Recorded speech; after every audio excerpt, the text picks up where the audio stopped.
Hi. Sex, drugs and rock and roll. Three classic moral panics. Last week we had sex, and it's taken me this long to rest and recover. Now I want to be upfront about this. I have taken drugs. I've taken dope, coke, smack, crack, uppers, downers, acid, ecstasy, ketamine, and it's still only mid-afternoon. Now government drugs policy is a complete mess. It's bound to fail. The government can't even bring itself to explain why people want to take drugs. Firstly, they're fun. Secondly, some people just want to get out of it. They want to get out of themselves and they want to get out of the society they're in. Like most areas of social policy, the government's attitude towards drugs is riddled with hypocrisy and contradiction. It's the state which decides which drugs to outlaw. And yet pop stars, those well-known medicated followers of fashion, are frequently invited to official functions. Some of them are given knighthoods. This is because politicians want to be seen as cool. There's about as much chance of politicians being cool as there is of a comeback from Gary Glitter. Perhaps ministers should try taking drugs themselves, preferably a fatal overdose. There are many types of drugs. There are performance-enhancing drugs, as used by Olympic athletes, though not British ones, of course. The main source of drugs are prescription drugs, manufactured by the pharmaceutical industry for enormous profits.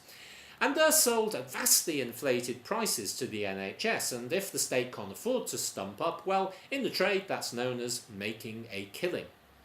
If you've got a condition like arthritis and you can't obtain enough pain relief from prescription drugs, you could try smoking dope, except, of course, that is illegal. Drugs have played a part throughout human history. In the mid-19th century, Britain attacked China in what became known as the Opium Wars, when Britain forced China to accept the opium trade. And one of the consequences was Britain obtained Hong Kong. How's that for a major drug steal? And confiscation of property, but going towards the dealer. During the Second World War, Churchill was a speed freak. Adolf Hitler was, well, he was like a walking drugs laboratory. In the 1980s, Thatcher's favourite wide boys, the city traders, were often coked up to the eyeballs. Meanwhile, in South America, American government operatives were selling drugs and arms, trying to overthrow democratically elected regimes.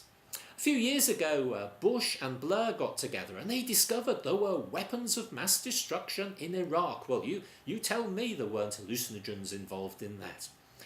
Today in Afghanistan, the West is adopting a fair trade policy, trading misery for misery.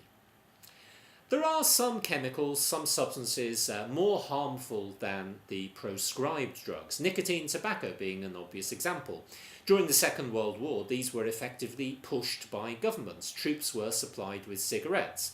The post-war years in Britain were boom time for smoking, and it was supposed to be cool. It was seen on the screen. Hollywood pushed the idea, and Ronald Reagan, later President of America, was somewhat at the forefront of advertising cigarettes.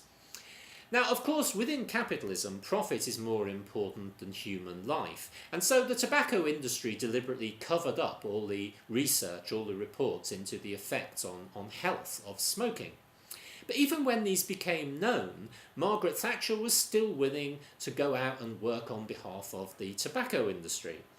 Today, the tobacco industry is concentrating more in the third world, particularly in Africa, where they're encouraging children to smoke.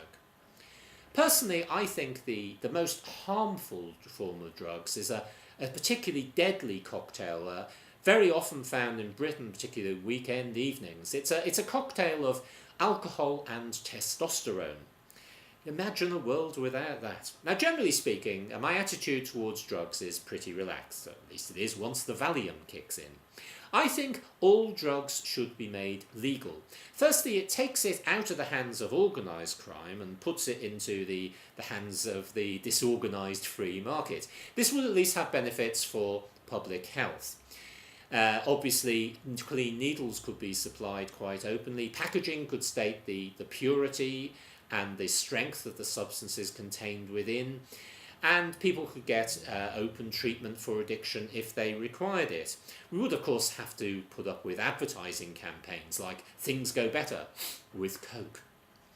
Now, I do think there would be less drug taking in a truly communist society. That's not a moral point exactly. I think there would be less desperate drug taking because people would feel a greater sense of self-worth and people would be happier in the society in which they were living.